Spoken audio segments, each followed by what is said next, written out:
আমি শুধু একজন আইনজীবী নই, আমি ইতিহাসের এক রক্তাক্ত সময়ের সাক্ষ্যবাহক।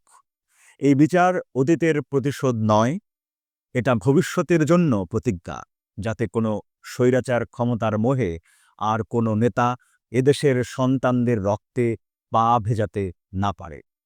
মোটা দাগে এই হলেন তাজুল ইসলাম, আন্তর্জাতিক অপরাধ ট্রাইব্যুনালের সদ্য সাবেক চিফ প্রসিকিউটর তাজুল ইসলাম।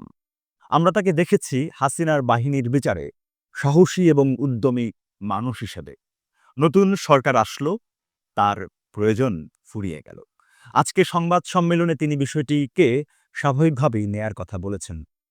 সরকারও নতুন একজনকে চিফ প্রসিকিউটর হিসেবে নিয়োগও দিয়ে ফেলেছেন। সবকিছু স্বাভাবিক মনে হচ্ছে আপনার কাছে?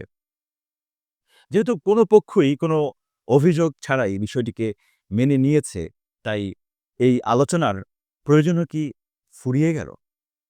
আমার তা মনে হয় না। কোনো আইনি আলোচনা নয়, প্রাতিষ্ঠানিক বাধ্যবাধকতার কথাও নয়। আমার সহজ চোখে, সহজ ভাবনা নিয়ে খানিকটা কথা বলতে চাই। আচ্ছা, তাজুল ইসলামের দক্ষতা, ডেডিকেশন কিংবা সততা নিয়ে কেউ কি প্রশ্ন তুলেছে? বরং আমরা দেখেছি কতটা পরিশ্রমী এটি। সাফল্য শূন্য নয়। শেখ হাসিনাকে এরই মধ্যে কিন্তু বিচারের মুখোমুখি করে ফেলেছে এটি। এত সহজ ছিল না কিন্তু।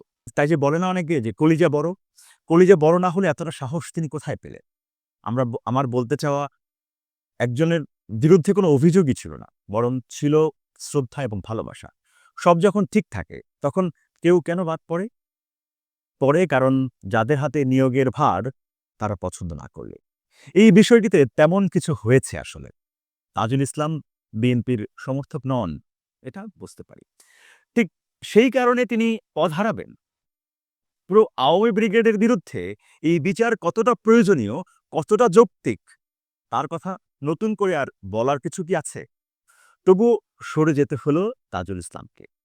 বিচারের বিচার আর হবে কিনা, কিভাবে হবে, কতটা দক্ষতার সাথে হবে, সেই আলোচনায় আমরা নাইবে গেলাম। কিন্তু একটা গতিময় টিমকে এই যে থামিয়ে দেয়া কিছুটা সন্দেহের তৈরি করল। সামনের দিনগুলোতে যদি কোথাও কোনো অলসতা কিংবা অসারতা দেখা যায়, তাহলে কিন্তু এই সিদ্ধান্তের বিষয়ে প্রশ্ন মানুষ তুলবেই। সবকিছু দলীয় ফ্রেমে দেখলে শেষ পর্যন্ত রাষ্ট্র যে সবার হয়ে ওঠে না, এটা ভেবে দেখতে হবে। তাজুল সরে গেলেন, বিচারটা যেন ঠিক জায়গায় থাকে। লক্ষ্য রাখবেন সরকার বাহাদুর, আওয়ামী লীগের বিচার বিএনপি সরকারের জন্য প্রতিশ্রুতি কিংবা প্রতিজ্ঞা না হলে সামনের দিনগুলোতে রাজনীতিতে এর প্রভাব বয়ে বেড়াতে হবে দীর্ঘদিন। মানুষ কিন্তু কিছুই ভুলে যায় না।